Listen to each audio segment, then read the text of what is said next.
Et yo les arcanistes, j'espère que vous allez bien. Moi, ça va super bien, en tout cas beaucoup mieux. Il est vrai que je me suis absenté pendant un moment et je vous avais averti par rapport à ça parce que j'ai dû faire un voyage et qui était pour le coup lié à ma santé. Mais ne vous inquiétez pas, franchement, tout va bien, je vais super bien et je vous apprends simplement que les vidéos reprennent. Et pour cette première vidéo par rapport à mon retour, ça va tout simplement être une vidéo qui sera lié à la stratégie d'invocation sur les prochains patchs qui arrivent. Parce que vous l'aurez compris, il y a des patchs vraiment très très durs qui vont arriver avec des très très gros personnages. Et je vous avoue que c'est vraiment compliqué de vous dire qui pull ou qui ne pas pull ou en soi. Parce que dans le cas où ils sont juste tous excellents en fait. Ils sont tous beaucoup trop forts et apportent énormément dans le jeu. Donc c'est vraiment dur de vous dire ça, mais on va quand même essayer de décortiquer la chose pour essayer en fonction de vos boxes différentes et de vos besoins tout simplement de voir qui vous pouvez aller chercher en fonction de ça. Parce qu'il faut quand même savoir que certes, vous avez la possibilité depuis qu'on a commencé le jeu de tout simplement avoir une pity par patch. Effectivement, c'est devenu monnaie courante, c'est devenu récurrent. Mais il faut savoir qu'il y a un système de 50-50 sur le jeu. Donc si vous n'avez pas de la chance, même cette pity que vous allez farmer durant le patch, au final, ça va pas plus vous avancer que ça si vous perdez votre 50-50 et que vous avez plus de vœux.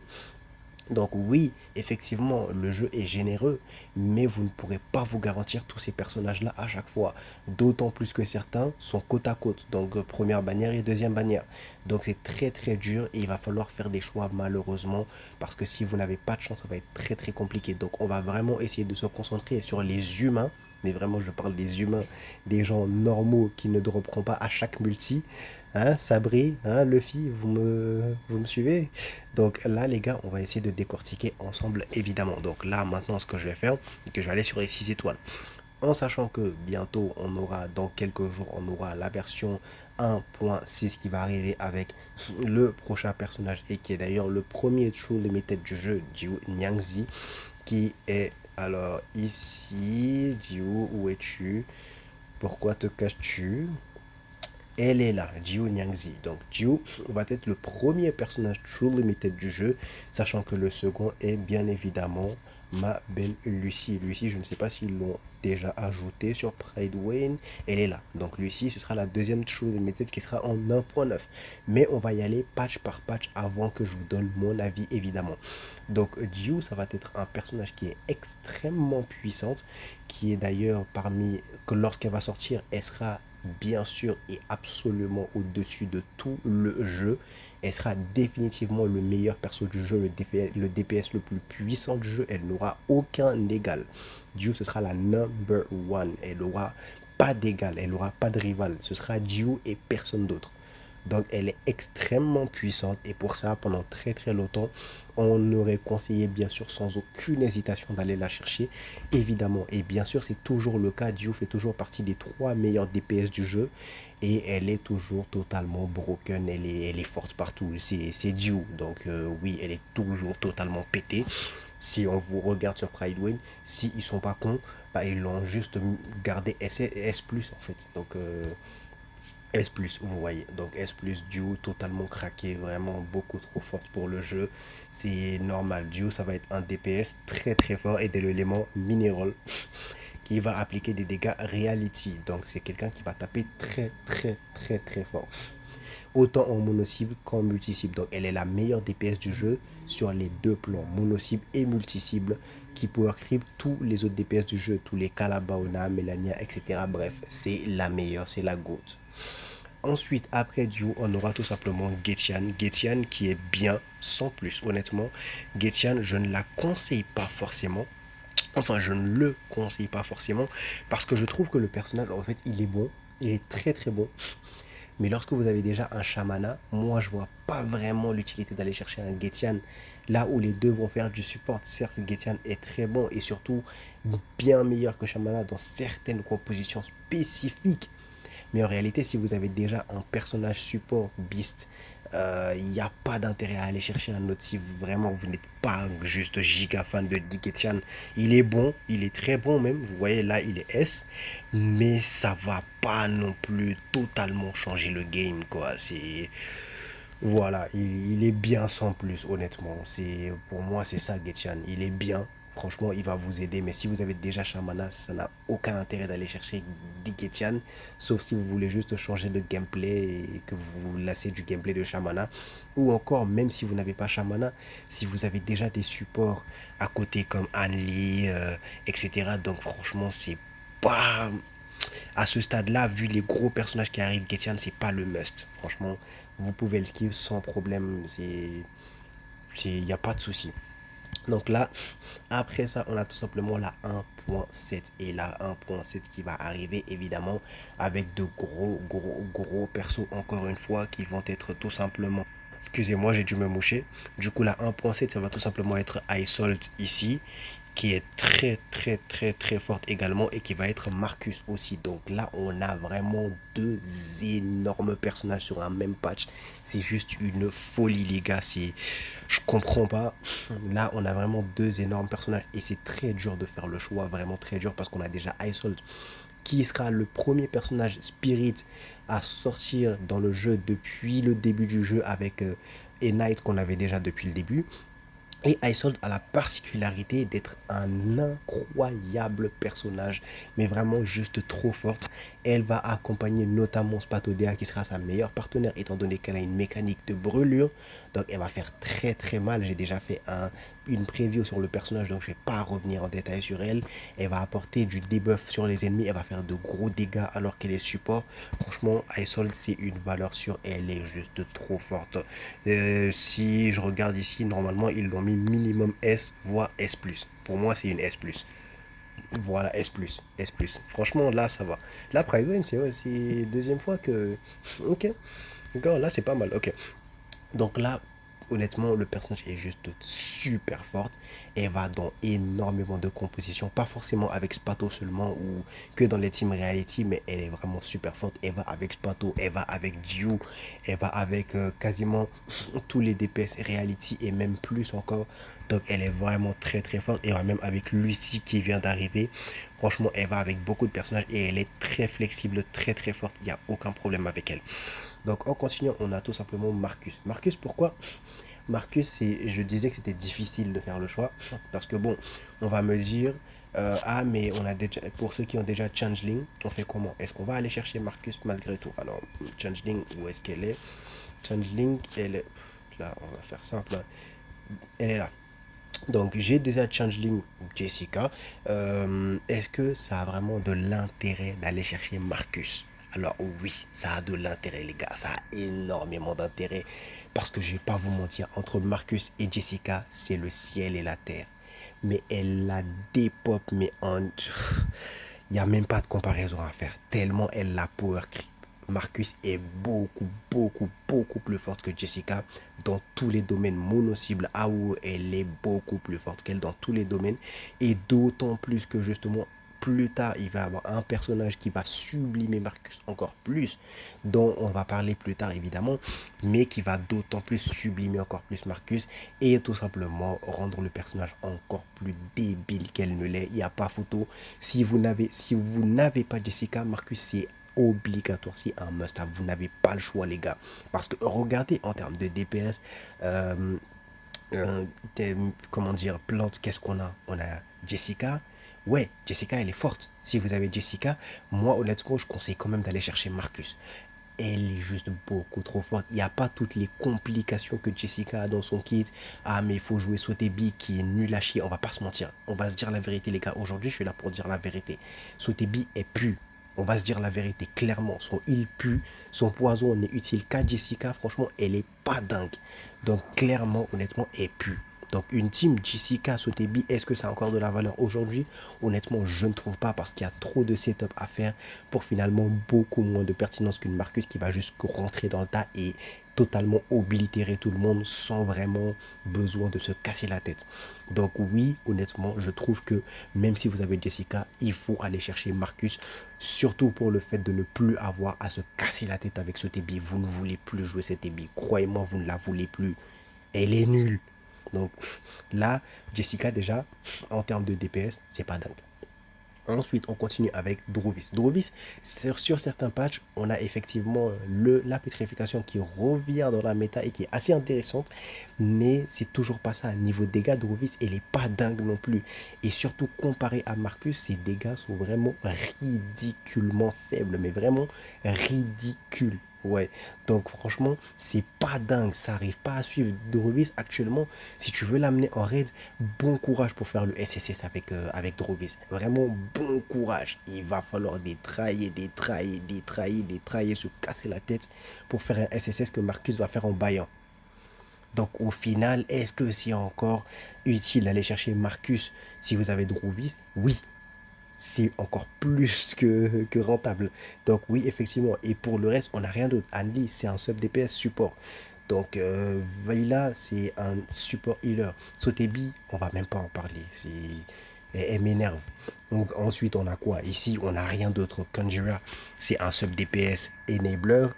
Satsuki, ça va être un DPS effectivement qui va faire beaucoup de dégâts, mais on est toujours sur le même dos vestiaire. C'est la pétrification va pas être forcément utile. Elle va pas apporter grand chose dans la team. Ses dégâts sont vraiment faibles par rapport à l'avancée et la tankiness des boss actuellement. Au fur et à mesure que les patchs avancent, ça suffit plus. Daggers, bah, c'est tout simplement un support. Bjorn Bloom, oui, c'est un sub DPS support, effectivement, mais elle va apporter du dégât, mais c'est pas elle qu'on veut en tant que DPS, c'est pas un DPS. Oui, elle fait des dégâts, mais c'est pas un DPS. Auguste également, Auguste plutôt, c'est pas non plus un DPS, c'est un support. Donc au final, oui, en réalité, si on réfléchit bien, Marcus est juste obligatoire, on n'a pas le choix. Lui, honnêtement, si vous avez pas, en réalité, si vous n'avez pas Jessica, pour moi, Marcus, à l'heure actuelle, c'est le deuxième perso le plus important du jeu à aller chercher. On oublie vraiment tout ce qui est puissance des personnages, etc. Mais vraiment pour la complétion de la boxe, pour l'avancement de la boxe, Marcus actuellement c'est le deuxième perso le plus important à avoir dans une boxe. Ce n'est pas forcément la meilleure DPS, il y a d'autres meilleures DPS qu'on va aborder plus tard. Mais pour moi c'est vraiment le deuxième personnage le plus important à avoir dans une boxe, tout simplement parce que l'élément plante en termes de DPS, c'est vraiment faible, c'est très bas, c'est ridicule par rapport aux autres éléments, d'autant plus à côté de ce que Marcus apporte dans tout ce qu'elle fait dans une équipe. Donc oui, elle est obligatoire pour moi, il faut aller la chercher. On continue tout simplement, on a fait les personnages de la 1.7 et d'ailleurs je vais enchaîner avec le personnage dont je vous parlais qui est juste ridicule avec Marcus, c'est Villa. Et Villa, je vais clore le débat tout de suite.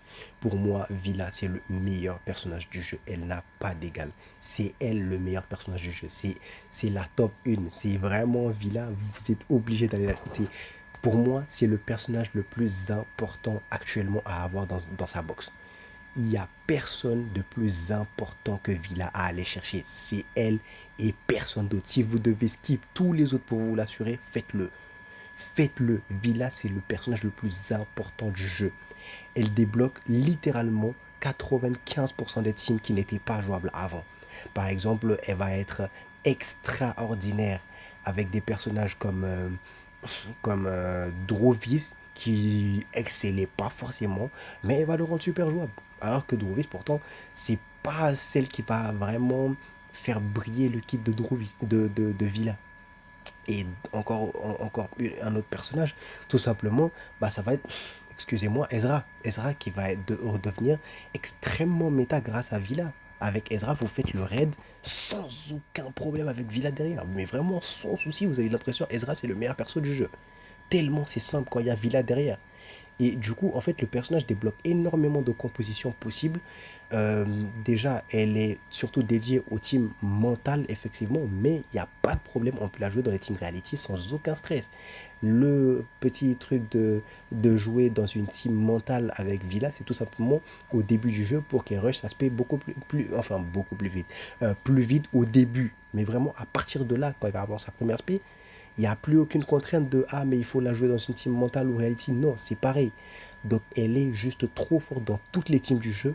Elle donne de la moxie, elle donne de l'eureka, elle buff les dégâts, elle heal, elle fait absolument tout. Villa fait absolument tout ce qui est à faire dans le jeu, sauf les dégâts. Oui, en termes de dégâts, elle n'apporte rien. Elle apporte littéralement rien en dégâts. Mais à part ça, elle fait tout. Elle buff, elle heal, elle donne Moxie, elle donne Eureka, elle fait tout, frère. Elle fait tout. Villa, elle fait tout. Donc allez la chercher. Le personnage pour moi, c'est le meilleur perso du jeu. C'est la plus importante du jeu. Allez chercher, excusez-moi. Littéralement. Donc franchement, meilleur personnage du jeu, allez la chercher, bien sûr. Donc là, on est sur vraiment un enchaînement de deux énormes persos, enfin trois même d'ailleurs, quatre si on compte Jiu. Donc là, on va ensuite, vous allez voir en fait, c'est à la fin que je vais vous dire honnêtement qui il faut vraiment aller chercher parmi tous ces personnages-là. Ils sont tous forts, mais qui il va falloir aller chercher, ça on verra après. Donc là, ensuite, on aura la 1.8 ici. La fin de la 1.8, il y avait Villa et il y a Winesong ensuite. Winesong, où est-ce qu'elle est? Winesong qui est qui est absurde. Voilà, faut dire les termes. Winesong qui est absurde. Si on a Villa qui est le summum du soutien, du heal et du support dans le jeu, bah, du coup, Winesong, en réalité, c'est le summum du dégât. Je vous avais dit tout à l'heure que euh, Jiu était au-dessus du jeu, pas en termes de dégâts, en tout cas jusqu'à la sortie de Winesong. Ça. Mais dites-vous que Winesong est venu littéralement power creep Jiu, mais à un point effrayant. Sachant que ce n'est pas une True Limited, c'est un personnage standard de base. Un personnage comme Villa, comme Tosseri, etc. Bref. Mais elle l'a juste dégommé et on va voir ça ici tout de suite, les gars, tout simplement. On va voir Damage Dealer DPM. Vous allez être effrayés, les gars. Vous allez être effrayés. On va tout simplement venir ici.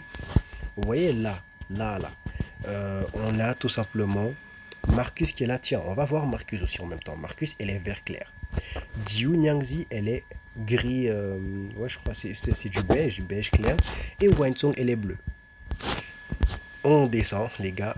Voilà. Donc, c'est les 3 DPS, c'est les 3 meilleurs DPS du jeu. Et c'est exactement ce que j'avais dit.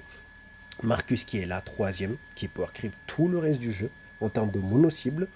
Ensuite, Dio est deuxième sur le podium. Et enfin, Winesong qui oblitère tout le jeu. Donc là, vous voyez que l'écart se fait encore plus grand lorsqu'ils sont P6 tous les deux, tous les trois, plutôt P5 tous les trois. Vous voyez que la différence se fait encore plus ressentir. Donc oui, Winesong, elle est juste la reine du jeu en termes de dégâts. Et même en multi-cible, là on était en mono-cible. Même en multi-cible, elle reste la reine. C'est les trois. C'est vraiment... Même en multi-cible, c'est les trois. Mono-cible, c'est les trois. Multi-cible, c'est les trois. Franchement, c'est les trois reines du jeu en termes de dégâts. Donc oui, effectivement, ça va être vraiment très difficile de skip Winesong parce que c'est littéralement le meilleur DPS du jeu. Et va apporter tellement de dégâts que ça en est quasiment ridicule. Ça en est risible, ça en est perturbant, c'est effrayant à quel point Winesong fait des dégâts. Donc oui, effectivement, elle est extrêmement puissante. Mais plus tard, je vais vous expliquer pourquoi il faut aller ou non la chercher, bien sûr. Je vous dirai ça en même temps que de vous dire s'il faut aller la chercher justement ou pas. Mais on verra ça plus tard. Donc ensuite, on enchaîne avec la 1.9. Tout simplement, la 1.9 qui va ramener 3 personnages, dont une qui est gratuite. Donc on va pas en parler ici. C'est Summelwise, qui est gratuite évidemment et qui est juste un excellent personnage. Un perso très forte. Estière, évidemment, très forte. Bon là, ils ne l'ont pas noté encore. Mais le personnage est vraiment excellent. Elle est très forte. Elle a réussi l'exploit de ramener Eternity dans la méta, ce qui n'est pas rien du tout. Et c'est l'une des meilleures buffeuses du jeu actuellement. Même au-dessus de Pickles, honnêtement. C'est en termes de buff, pour moi, elle est meilleure que Pickles. Donc franchement, elle est très forte. Donc là, ensuite, on va voir évidemment Lucie qui est là. Lucy qui arrive en 1.9. Là, on n'a pas encore le deuxième personnage de la 1.9 qui est Kakania. Kakania qui n'est pas encore sorti vu qu'on est encore sur la bannière de Lucy. Kakania sortira bientôt. Et elle, ce sera le premier, entre guillemets, tank du jeu, support tank du jeu. Donc elle va réduire les dégâts des alliés, elle va à ramener des dégâts sur elle, elle va buffer, elle va soigner, bref, elle va faire beaucoup de choses. Le kit promet d'être extrêmement puissant aussi, mais on va pas en parler étant donné que le personnage n'est pas encore sorti. Donc là, c'est pas ce qui nous concerne. Nous, on va s'intéresser surtout à Lucy, qui sera le dernier personnage qu'on va aborder dans cette vidéo. Et Lucy, clairement, Lucy... Les gars, vous connaissez mon amour pour ce personnage. Ce personnage, c'est mon perso préféré. Littéralement, c'est mon personnage préféré dans le jeu. Vraiment, je l'aime encore plus que Anli et Spatodea. C'est vraiment, c'est mon gros coup de cœur. Je l'aime énormément. Mais au-delà même de cela, on va pas vraiment aborder le favoritisme. On va vraiment y aller, bien sûr, YOLO, comme d'habitude. Et franchement, Lucy, c'est un personnage qui est très, très, très, très, très puissante, les gars. Je vous mens pas, honnêtement, pour moi, le deuxième, certes, Wansong reste le meilleur DPS du jeu, évidemment, c'est oui, les gars, clairement. Mais l'écart n'est pas non plus énorme entre Wansong et Lucy, ça c'est de 1. Et de 2, ce qui est vraiment intéressant pour moi à noter, c'est que Lucy, en fait, c'est tout simplement un personnage qui va avoir de la consistance, de la régularité. Là où une Wansong a besoin d'être sous sa spé, d'avoir des conditions, d'avoir ses cartes dans tes mains. Il faut vraiment pas jouer ces cartes pendant un moment et de les garder jusqu'à ce qu'elle fasse sa spé et de balancer ça et ainsi de suite, ainsi de suite. Elle a pas mal de conditions à vraiment respecter pour tout simplement faire son burst et du coup détruire totalement n'importe quel ennemi sur le jeu. Et là, oui, effectivement, dans la meilleure condition possible, Wansong est effectivement le meilleur DPS du jeu. Clairement, on va pas se mentir. Mais par contre, si on prend en termes de régularité, Wansong n'est pas le meilleur DPS du jeu. Pour moi, même Jiu Nyangzi est un meilleur DPS sur le temps, mais vraiment sur la régularité, sur la consistance des dégâts que Wansong. C'est-à-dire dans le sens où, bah, par exemple, si Wansong, elle va faire 100, 100, 100, 100, 100 de dégâts, et à la fin, quand tu vas faire sa spé, elle va faire 1000 de dégâts d'un coup. Là où, par exemple, une Jiu, elle va faire 500, 500, 500, 500, 500, 500, 500, 500, 500, 100. Et à ce point-là encore, Lucy, elle va faire tout simplement 800, 800, 800, 800, 800, 800, 800, 800, 800, 800, ainsi de suite, ainsi de suite, ainsi de suite. Donc, dans la régularité des dégâts, Lucy est meilleure que Wansong. Mais dans le burst direct des dégâts bruts, direct d'un seul coup, bah Wansong est meilleur. Donc oui, il y a cet aspect-là entre les deux, en tout cas pour moi, évidemment. Mais la seconde chose à savoir, c'est que tout simplement, bah, en fait, Lucy a une particularité qui fait que c'est d'abord le premier personnage du jeu à passer le cap des 100% d'autocrit. Donc elle a un autocrit à 100%.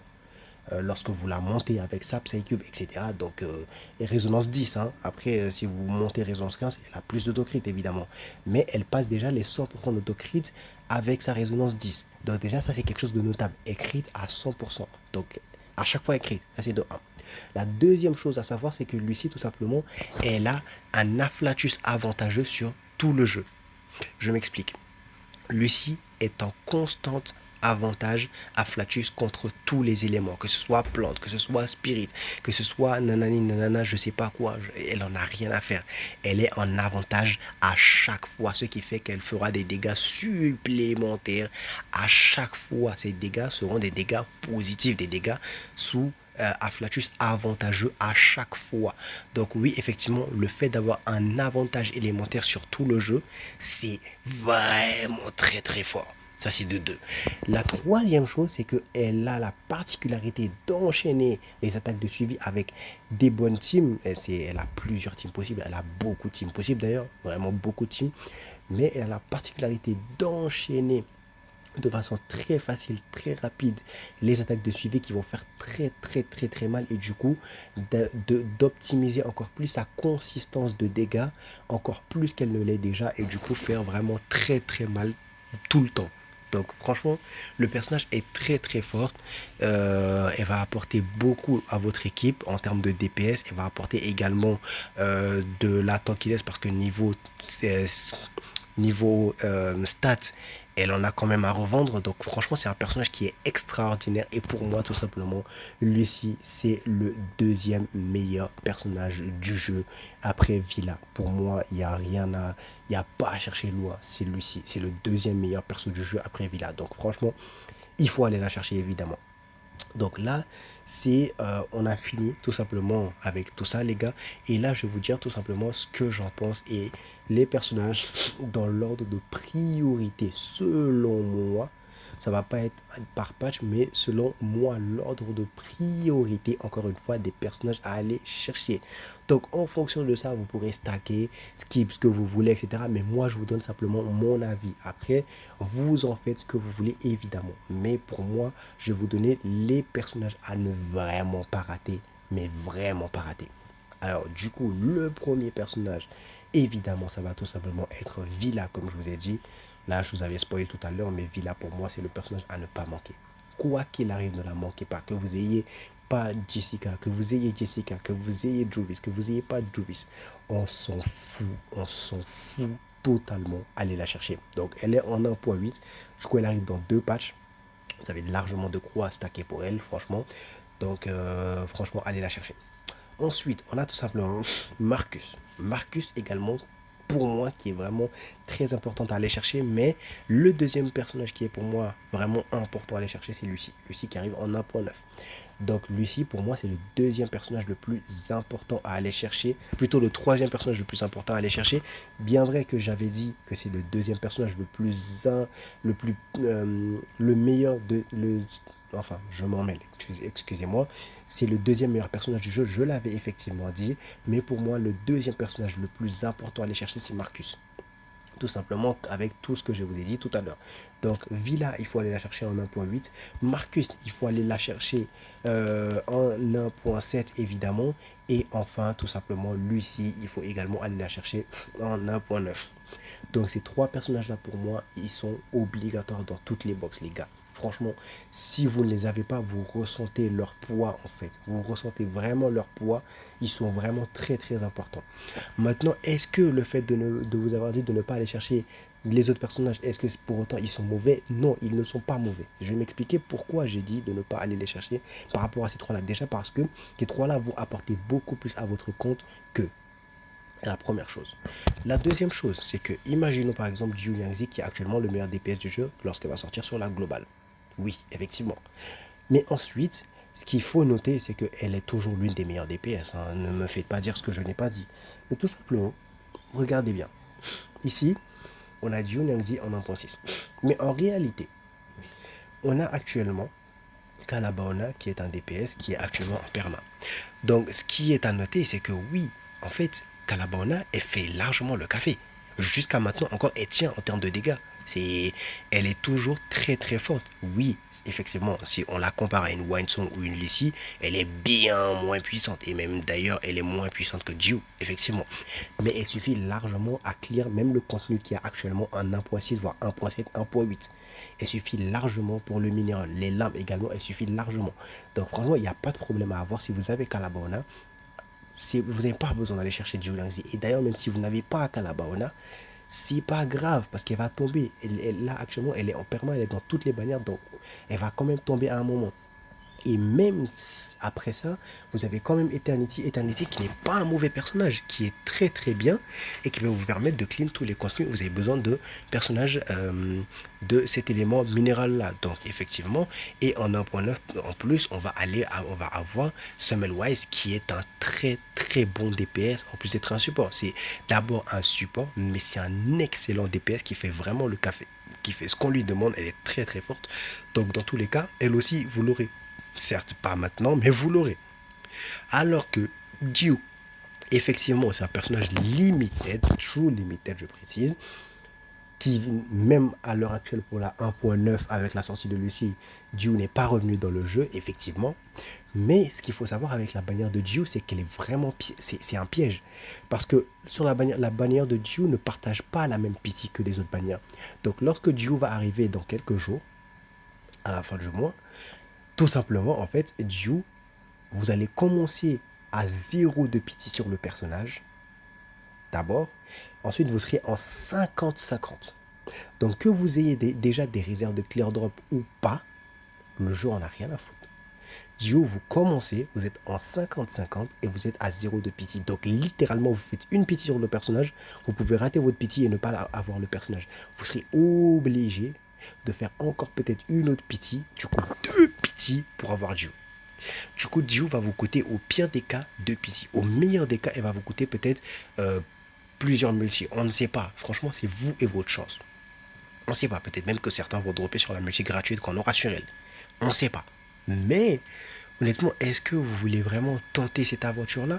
Sachant qu'il y a autant de gros persos qui arrivent, est-ce que vous voulez sacrifier 2 pity pour Duo? Alors qu'il y a Calabaona, alors qu'il y a Eternity, oui, qui est certes moins bonne, mais qui est toujours viable. Enfin, viable entre guillemets, quoi. Voilà. Mais en tout cas, voilà. Donc, est-ce que réellement ça vaut la peine d'aller chercher Jiu? Non. Elle est puissante, oui. Très très puissante. Est-ce qu'elle vaut la peine d'être allée chercher contre 140 invocations? Non. Je suis désolé, mais non. Vraiment, non. Donc, franchement, c'est pour ça que je vous dis, peut-être, éventuellement, honnêtement, vous pouvez envisager de ne pas pull sur Jiu. Après, je ne vous dis pas qu'elle est parfaite. Elle est exceptionnelle. Mais dans la vie, il y a des priorités. Et Dieu, forcément, actuellement, en tout cas sur le long terme, ce n'est pas la priorité.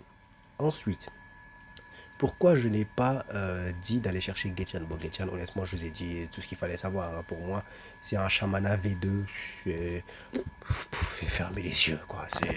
Et ensuite, Isold. Maintenant, Isold. Isold, ça a été très dur de ne pas vous la proposer parce que le personnage, comme je vous l'ai dit, est juste terrifiante. Elle est extrêmement efficace, très très puissante, clairement.